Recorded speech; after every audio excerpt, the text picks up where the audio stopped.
The cold metal pressed against my temple felt heavier than anything I'd ever held in my 62 years of living.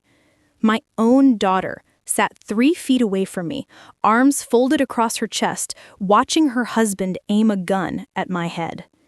And when I looked into her eyes, searching for the child I raised, the baby I nursed through fevers, the girl I sacrificed everything for, she smiled. Not a nervous smile, not a conflicted, torn-apart smile, a satisfied one. Then she laughed, soft at first, like she was remembering a private joke, but it grew louder, sharper, until it filled the room and bounced off the walls of the home I'd worked 3 decades to own. "Mama," she said, her voice steady and cool, "just sign the papers. This doesn't have to be hard." My hands shook so violently I couldn't hold the pen. My heart hammered against my ribs. My throat closed up. I wanted to scream, to run, to wake up from whatever nightmare this was, but the weight of that gun kept me frozen, and the weight of her betrayal crushed me even more. How did I get here? How does a mother who gave everything end up staring down the barrel of a gun held by the man her daughter chose over her? My name is Henrietta Brooks. I'm 62 years old, a retired nursing supervisor originally from New Jersey, raised in Maryland, and now living just outside Richmond, Virginia. I moved down here 5 years ago to be close to my only child, Tiana. I thought proximity would strengthen our bond. I thought being near her would mean I'd get to watch her grow into the woman I always knew she could be. I thought family meant protection. I thought the love I poured into her would come back to me when I needed it most. I was wrong. Dead wrong. And if you've ever trusted someone with your whole heart, believed in them when the world didn't, sacrificed your peace for their dreams, then you'll understand what I'm about to tell you. You'll feel the weight of what happened next. You'll recognize the red flags I ignored because love made me blind.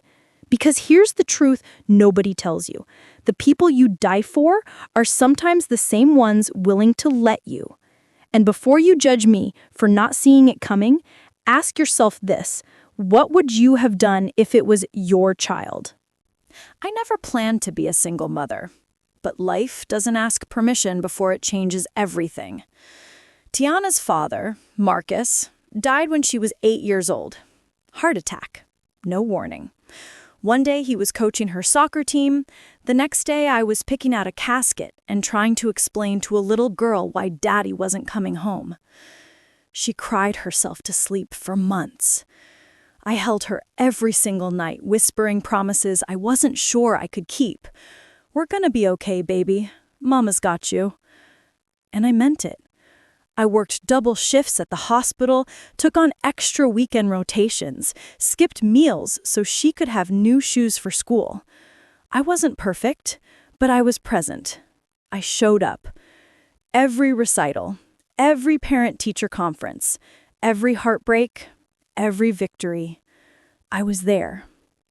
Tiana grew up smart, sharp-tongued, ambitious, and hungry for more than the modest life I could provide.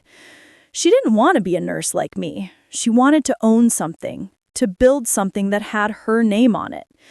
She talked about opening a high-end beauty spa from the time she was 16. She'd sketch floor plans on napkins, list services she'd offer, even pick out paint colors for walls that didn't exist yet. I loved that about her, that fire, that refusal to settle. Her father had been the same way, a dreamer, a hustler, someone who believed hard work and bold vision could change your life. She got that from him, but she also got my stubbornness. And that combination, I thought, would protect her. I was wrong about that too. When she turned 27, she attended a business seminar in Connecticut. She came back glowing, talking a mile a minute about a man she'd met, Byron Tate. He was a consultant, she said. A strategic thinker, someone who understood her vision and wanted to help her build it. Mama, he thinks big, like me. I met him a month later. Tall, well-dressed, smooth in that practiced way some men are. He shook my hand firmly, looked me in the eye, called me Miss Brooks with just the right amount of respect. He complimented my home, asked about my career, listened when I spoke. But something about him felt rehearsed, like he'd studied what to say, how to act, which buttons to push. I couldn't put my finger on it then. It was just a feeling, a quiet unease that settled in my chest and never fully left. Still, I kept quiet. Tiana was happy. She was in love. And after years of watching her grieve her father, struggle through bad relationships, and fight to find her footing, I didn't want to be the mother who ruined her joy. So I smiled. I welcomed him. I gave my blessing when they got engaged 6 months later. The wedding was small, intimate, held in a garden venue in Delaware. Tiana looked beautiful. Byron looked proud. I cried like mothers do, hoping the tears were only happiness. But even then, standing there, watching them exchange vows, I felt it. That same quiet unease. He wasn't looking at her the way Marcus used to look at me. There was no tenderness in his eyes, no softness, just focus. Calculation. Like she was a project he'd invested in. After the wedding, things moved fast. They opened the spa within a year. Tiana poured herself into it, worked 14-hour days, managed every detail, built a client base from nothing. Byron handled the business side, finances, contracts, vendor relationships. He was good at talking, good at selling the dream. But the money never seemed to add up. Bills piled up faster than revenue came in. Tiana looked tired all the time, anxious. She stopped calling me as much. When I'd visit, Byron was always there, always hovering, always answering questions she should have answered herself. She's stressed, Miss Brooks. You know how emotional women get when business gets tough? I bit my tongue so hard I tasted blood. But I told myself it was normal. New businesses struggle. Marriage has growing pains. I couldn't interfere every time something felt off. Then, I decided to move to Virginia. Sold my townhouse in Maryland, packed up 30 years of memories, and relocated to be closer to them. I thought being closer would help. I thought I could support Tiana, be there when she needed me, maybe even help with the spa. I used part of my savings to invest in their business, $50,000. It was supposed to go towards renovations, new equipment, marketing. Tiana cried when I handed her the check.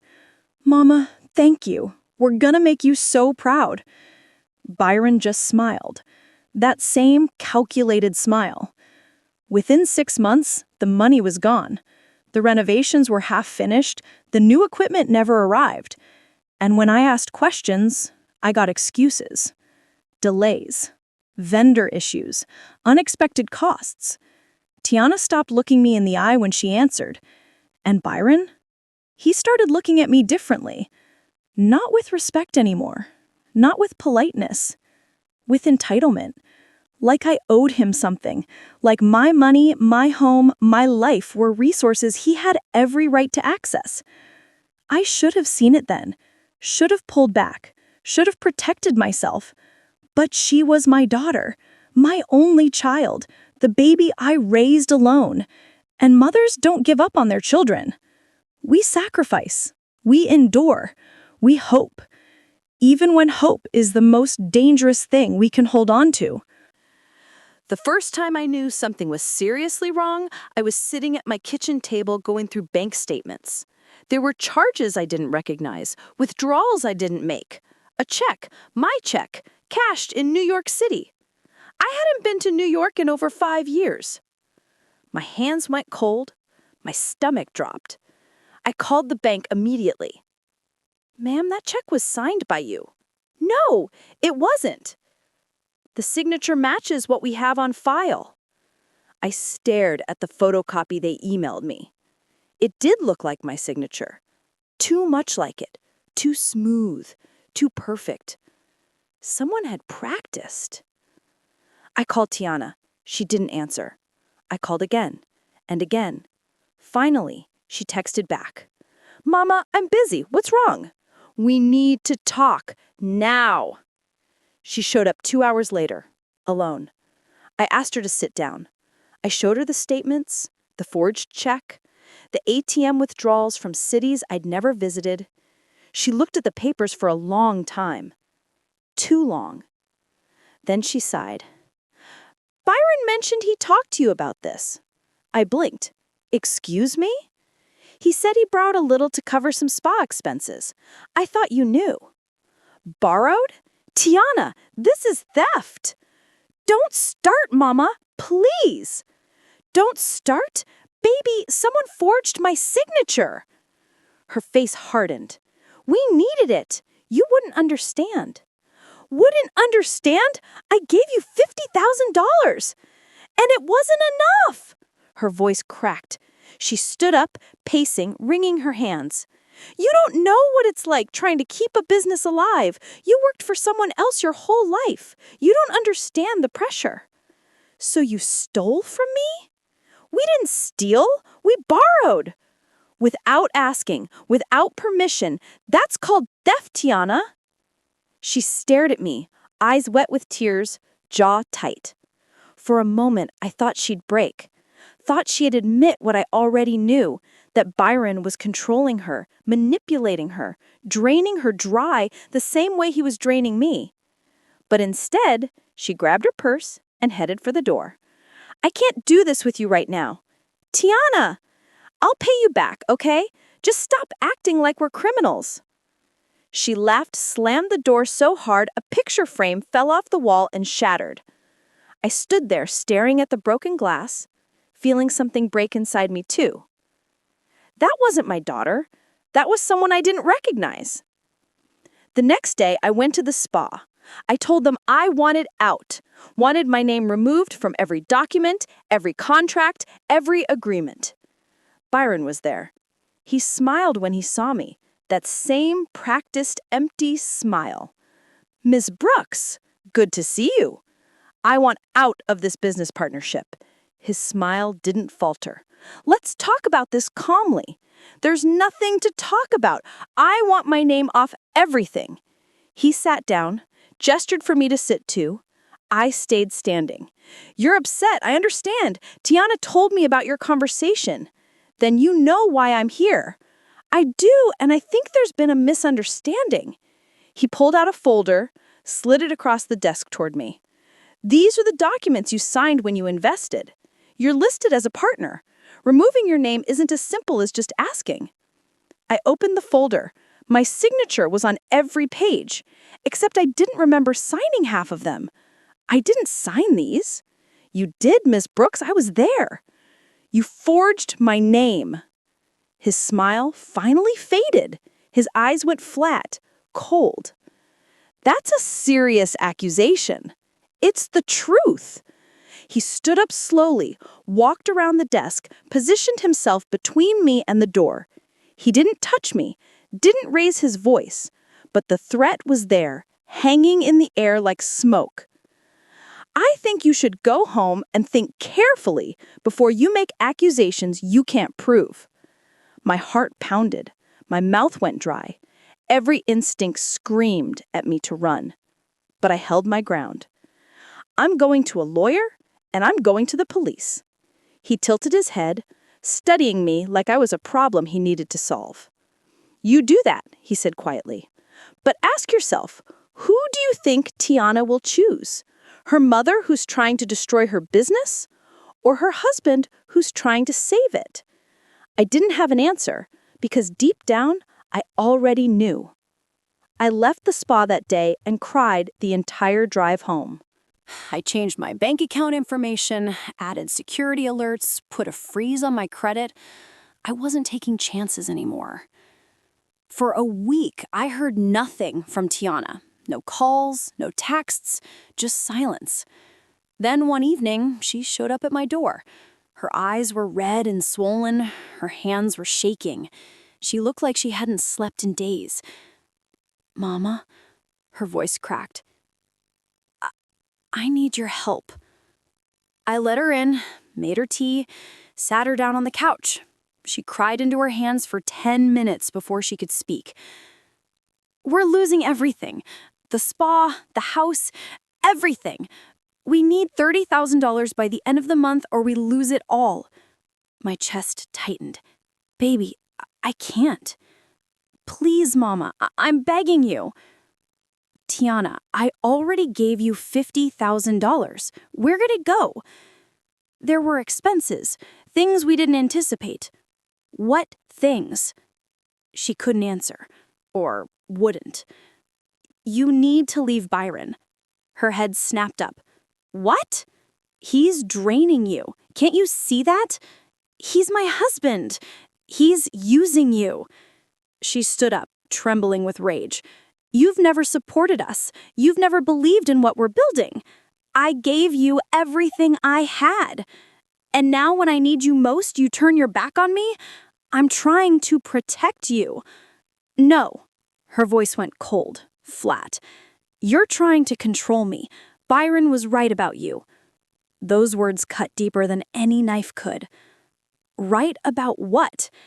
"That you don't want me to succeed, that you're selfish, that you only care about yourself." I stared at my daughter, this stranger standing in my living room, and realized I'd already lost her. "Get out. Mama, get out of my house." She left without another word. I didn't cry that night. I was too numb, too empty. I sat in the dark wondering how I'd failed her, wondering where I went wrong, wondering if love was ever enough. The answer, I learned later, was no. Love is never enough when greed gets involved. 2 days later, I woke up at 6 in the morning to the sound of someone in my kitchen. My heart stopped. I grabbed my phone, crept down the hallway, peeked around the corner, and saw Byron standing at my refrigerator drinking orange juice straight from the bottle. He saw me, smiled. "Morning, Miss Brooks." I couldn't breathe, couldn't move. "How did you get in here?" He set the bottle down, wiped his mouth with the back of his hand. "I do gave him a key. Years ago. You didn't know?" My legs felt weak. "You need to leave." "I will. But first, we need to talk about your cooperation." "My what?" He stepped closer. I stepped back. "You're making things difficult for Tiana, for me, for everyone. You forged my signature. You stole my money. I did what I had to do to keep our family afloat. We're not family." His jaw tightened. For the first time, I saw real anger flash across his face. "You're right, we're not. But Tiana is, and she's my wife, which means what's hers is mine, and what's yours," he looked around my kitchen slowly, deliberately, "will be mine too, eventually. Get out. You're going to cooperate, Miss Brooks, one way or another." "Or what?" He smiled again, but this time it wasn't charming. It wasn't calculated. It was a promise. "You'll see." He walked out the front door like he owned the place. I stood there shaking, tears streaming down my face, phone clutched in my hand. I should have called the police right then. Should have filed a restraining order. Should have done something. But I was terrified, not just of him, of losing Tiana forever. So I did nothing. And that decision almost killed me.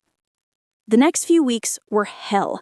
Byron started showing up unannounced, sitting in his car outside my house, following me to the grocery store, watching, waiting. Tiana stopped responding to my messages completely. I felt like I was drowning, like walls were closing in, like I had nowhere to turn. I started documenting everything. Took photos of him outside my house, kept records of every withdrawal, every forged signature, every threat. Then one afternoon, I drove up to New Hampshire to visit an old coworker. While I was there, I stopped by the local sheriff's office. I wasn't sure what I was going to say, but I knew I needed help. The deputy who took my statement was kind, patient. He listened to everything, took notes, told me he'd follow up. I didn't expect anything to come of it. I didn't know that visit would save my life. Because when I got back to Virginia 3 days later, everything changed. The night I returned home, it was raining, cold. The kind of rain that soaks through your clothes and chills you to the bone. I pulled into my driveway just after 9. The porch light was off. I thought maybe the bulb had blown. But when I unlocked the door and stepped inside, I knew immediately. Something was wrong. The air felt different, heavy, charged. The living room lights were dim, the curtains drawn, everything too quiet. And then I saw them. Tiana, sitting on my couch with her arms crossed, and Byron, standing beside her, holding a gun. Time stopped. My purse slipped from my hand and hit the floor with a dull thud. My keys clattered after it. I couldn't move, couldn't breathe, couldn't process what I was seeing. Byron didn't point the gun at me, not yet. He just held it loosely at his side, finger resting near the trigger. Casual, like it was the most natural thing in the world. "Close the door, Miss Brooks." I didn't move. "Close the door." My hand fumbled behind me, found the knob, pushed it shut. The click of the lock echoed through the room. "Sit down." I couldn't feel my legs, but somehow I walked to the chair across from them and sat. My whole body trembled, my vision blurred at the edges. Tiana wouldn't look at me. She stared at the floor, jaw clenched, arms still folded tight across her chest. "Tiana," I whispered. "Baby, what's happening?" She didn't answer. Byron pulled a stack of papers from the coffee table and tossed them into my lap. Legal documents, dense text, official seals. "You're going to sign these."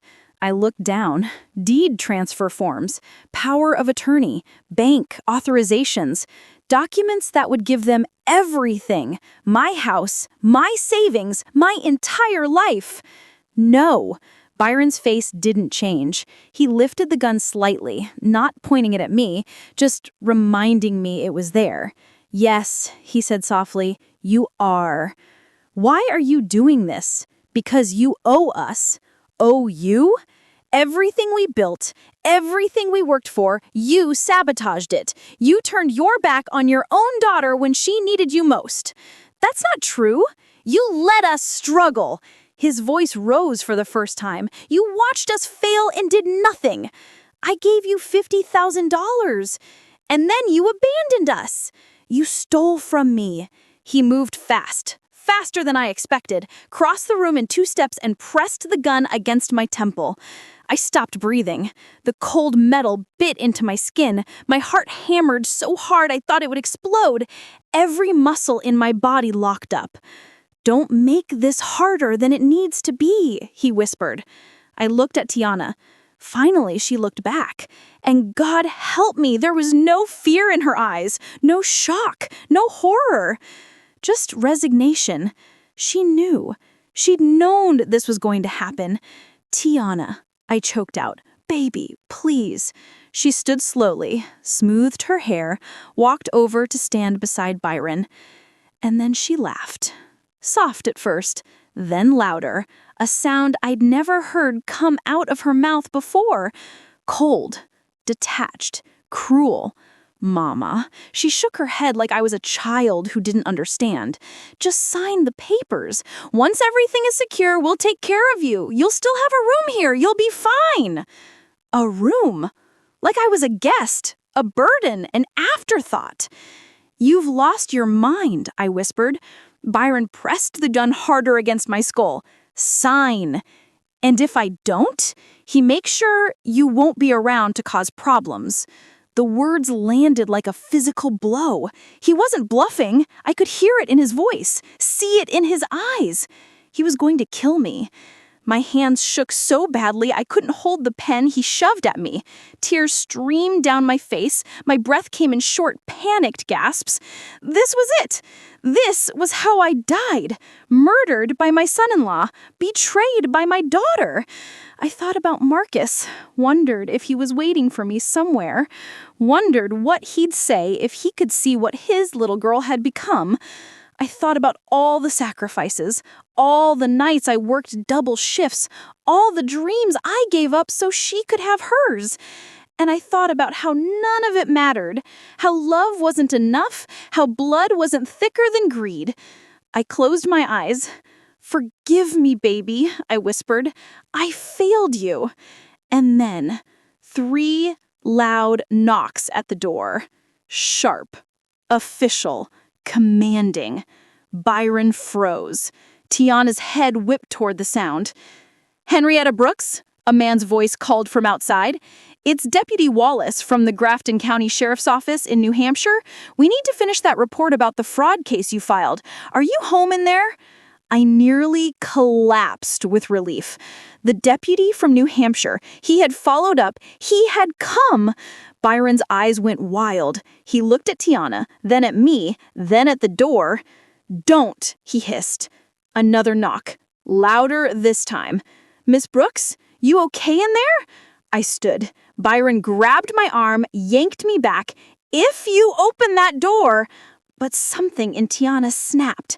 "Byron, stop!" Her voice cracked. "Stop! Don't hurt her!" "Shut up! You said we were just going to scare her! You didn't say—" "I said shut up!" He raised the gun toward her. And that's when I moved. I shoved him hard. He stumbled backwards. The gun went off, a deafening crack that split the air. The bullet hit the wall. Plaster exploded. I ran for the door, unlocked it, threw it open. Deputy Wallace stood there, hand on his holster. He saw the gun, saw Byron, saw everything in an instant. "Drop the weapon, now!" Byron panicked, turned to run toward the back door, but more officers appeared. Backup I hadn't even seen. They tackled him in the hallway. The gun skidded across the floor. Kiana screamed, a raw, broken sound. She collapsed onto the couch, sobbing, shaking, covering her face with her hands. And I stood there, in the doorway, watching my life shatter into pieces I wasn't sure I'd ever. They arrested Byron on the spot. Assault with a deadly weapon, attempted extortion, forgery. The list went on and on. They took him out in handcuffs. He didn't look at me, didn't look at Tiana, just stared straight ahead, jaw tight, silent. Tiana sat on the couch shaking. An officer wrapped a blanket around her shoulders. She looked small, broken, like a little girl again. I wanted to go to her, wanted to hold her, wanted to tell her everything would be okay, but I couldn't move. Deputy Wallace stayed with me while they processed the scene. He was kind, patient, asked if I needed medical attention. I shook my head. I wasn't hurt. Not physically, anyway. He explained that after I filed the initial fraud complaint in New Hampshire, their office ran Byron's name through the system. What they found sent up red flags across multiple states. "He's been doing this for years, Miss Brooks. California, Colorado, Washington. Different women, different schemes, same pattern. He finds people with assets, gains their trust, bleeds them dry, then disappears." "And Tiana?" He hesitated. "We're still investigating her involvement." My stomach dropped. Over the next few weeks, the full picture emerged, and it was worse than I imagined. Byron had hidden bank accounts in 3 states, fake business ventures registered under stolen identities, credit cards opened in other people's names, including mine. He'd been systematically draining my accounts for over a year. But the part that gutted me? Tiana had known about some of it. Not all of it, but enough. She sat across from me in an interrogation room 3 days later, hands cuffed, face pale. "Mama, I swear I didn't know he was going to hurt you. I thought he just wanted to scare you into signing. I didn't know about the gun until that night." "But you knew about the forgery?" She looked down, nodded. "You knew he was stealing from me." Another nod. "And you said nothing." I was scared. He said if I told anyone, he'd leave me. He'd take everything. I'd lose the spa, the house, everything I worked for. Mama, I didn't know what to do. You could have told me. I tried, but you kept pushing, kept asking questions, and he got angrier and angrier. He said you were trying to ruin us. He said if you really loved me, you'd help. So you chose him over me. She sobbed. I'm sorry, I'm so sorry. But sorry doesn't erase what happened. Sorry doesn't undo betrayal. The prosecutors offered her a deal. Plead guilty to conspiracy and financial fraud. Probation, restitution, mandatory counseling. She took it. Byron went to trial. The evidence was overwhelming. Multiple victims testified. Financial records were damning. The jury deliberated for less than 3 hours. Guilty on all counts. He got 15 years. I didn't attend the sentencing. I couldn't. I'd already spent too much energy on him, too much fear, too much pain. I needed to heal. Tiana served her probation in Massachusetts. She moved away from Virginia, away from the spa, away from everything that reminded her of him. We talk sometimes. Short phone calls, careful conversations. She's in therapy, working on herself, trying to rebuild. But it's different now. The trust is gone. The easy comfort we once had vanished. She's my daughter. I love her. That will never change. But I can't unsee what I saw. Can't unhear her laugh that night. Can't forget the moment she chose greed over me. Forgiveness isn't the same as reconciliation. And love isn't the same as safety. I learned that the hard way. People ask me sometimes if I regret moving to Virginia, if I regret investing in the spa, if I regret trying to help. The answer is complicated. I don't regret loving my daughter. I don't regret wanting to support her dreams. But I do regret ignoring the warning signs. I regret letting love blind me to danger. I regret sacrificing my peace for someone who wasn't willing to protect it. Because here's what nobody tells you about family. Blood doesn't guarantee loyalty. Love doesn't guarantee safety. And sometimes the people closest to you are the ones capable of hurting you most. Not because they're evil, but because desperation makes people do unthinkable things. And manipulation is a slow poison that changes you from the inside out. Tiana wasn't born cruel. Byron made her that way, piece by piece, choice by choice. And I couldn't save her from that, no matter how much I loved her. Today, I'm rebuilding too. I reclaimed my house, changed the locks, rebuilt my savings slowly, carefully. I joined that quilting group I always talked about, made new friends, started going to church again. I'm learning to live with the scars, learning to trust again, learning that protecting yourself isn't selfish, it's survival. And I'm learning that sometimes the strongest thing you can do is walk away, even from the people you love most, because love without boundaries isn't love. It's self-destruction. The first year after everything happened was the hardest.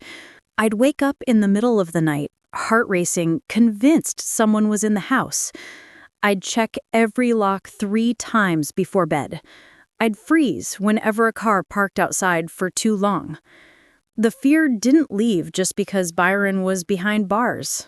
It stayed, settled into my bones, became part of me.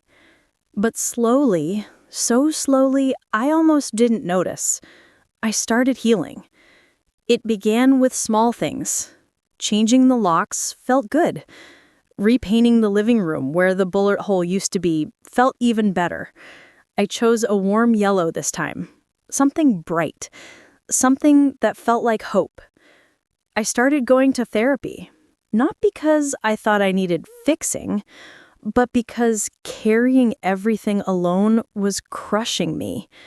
My therapist, Dr. Patricia, was a gentle woman from Vermont who let me cry without judgment and called me out when I tried to pretend I was fine.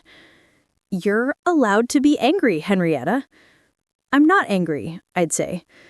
She'd just look at me. Wait.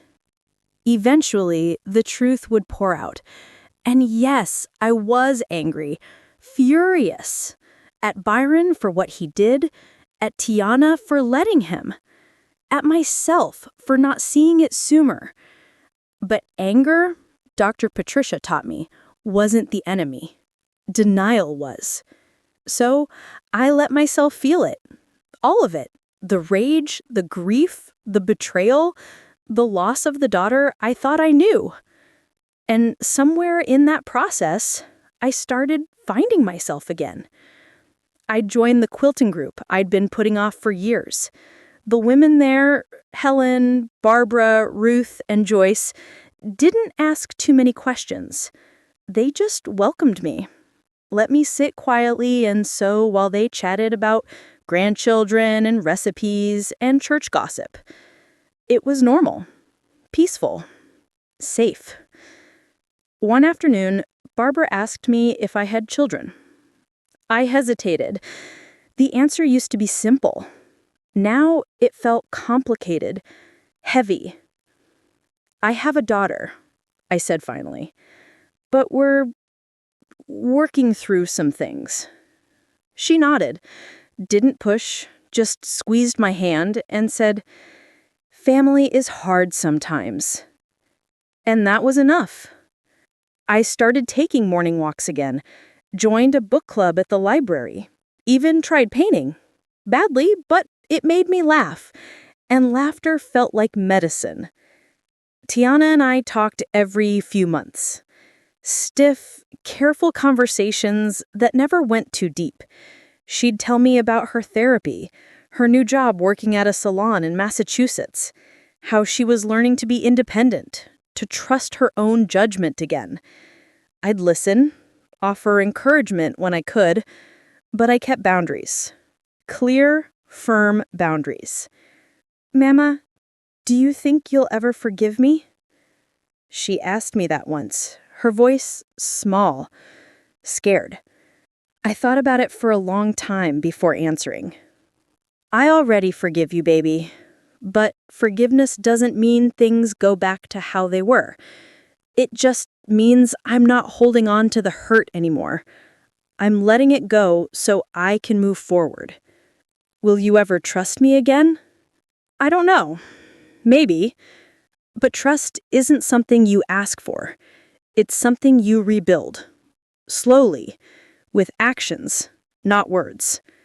She cried. I didn't. Not because I didn't care, but because I'd cried enough. I'd grieved enough. Now I needed to live. People ask me sometimes if I regret having Tiana, if I wish I'd done things differently, if I'd go back and change it all if I could. The answer is no. She's still my daughter. I still love her. That will never change. But I love myself now too. And I understand that protecting her doesn't mean destroying myself. A mother's love is fierce, but it shouldn't be fatal. I reclaimed my life piece by piece. My home, my peace, my sense of safety. It wasn't easy. Some days I still feel the weight of what happened. Still wonder if I could have prevented it. But then I remind myself, I didn't cause this. I didn't deserve this. And I survived it. That has to be enough. Before we move on, I want to ask you something. Have you ever trusted someone completely, only to have them break that trust in the worst way possible? If you have, you're not alone. Share your story in the comments, not for me, but for the others who need to know they're not the only ones carrying this kind of pain. So what did I learn from all of this? I learned that love isn't always enough, that good intentions don't guarantee good outcomes, that you can do everything right and still end up hurt. I learned that family doesn't automatically mean safety, that blood ties don't prevent betrayal, that the people you die for are sometimes the ones who'll watch you bleed. But I also learned this. You are not responsible for other people's choices. You can love someone deeply and still protect yourself fiercely. You can forgive without forgetting. You can set boundaries without guilt. I learned that real love, the kind that lasts, the kind that heals, requires honesty, accountability, and respect, not just sacrifice. Sacrifice without boundaries is just self-destruction dressed up as devotion. I learned that saying no doesn't make you selfish. Walking away doesn't make you cold. Protecting your peace doesn't make you a bad mother, a bad daughter, a bad person. It makes you human. It makes you strong. It makes you someone who values their own life as much as they value others. And most importantly, I learned this. When someone shows you who they are, through their actions, their choices, their priorities, believe them. Not who you hope they'll become, not who they used to be, but who they are right now in this moment. Because hope is beautiful, but hope without wisdom is dangerous, and love without self-respect is a slow death. If you're in a situation where someone is manipulating you, controlling you, or making you feel like you owe them your entire life, listen to me. You don't. You don't owe anyone your safety, your peace, your home, your future. Not even family. Especially not family who refuses to respect you. Get help. Tell someone. Set boundaries. Walk away if you have to. Because your life matters. Your well-being matters. And no one, no matter how much you love them, has the right to take that from you. I'm telling you this story not for sympathy, but for truth. Because somewhere out there, someone is ignoring red flags. Someone is making excuses for a person who's hurting them. Someone is sacrificing their peace because they think love requires it. And I need you to hear this. It doesn't. Love should lift you, not drain you. It should protect you, not endanger you. It should honor you, not exploit you. If my story made you think of someone you know, or if it made you think of yourself, then it served its purpose. What city are you listening from right now? Drop your location in the comments. I want to know where this message is reaching. I want to know I'm not alone, and I want you to know you're not either. If this story resonated with you, if it made you feel something, then do me a favor, subscribe to this channel. I share stories like this every single day, real stories about real people navigating betrayal, survival, justice, and healing. You're not just subscribing to a channel, you're joining a community of people who understand what it means to fight for yourself, even when it costs you everything. And lastly, download your ebook titled Suspense and Thriller Stories by clicking the link in the pinned comment. My name is Henrietta Brooks. I survived. And if you're going through something similar right now, I need you to know. You will too. Thank you for listening. I'll see you in the next story.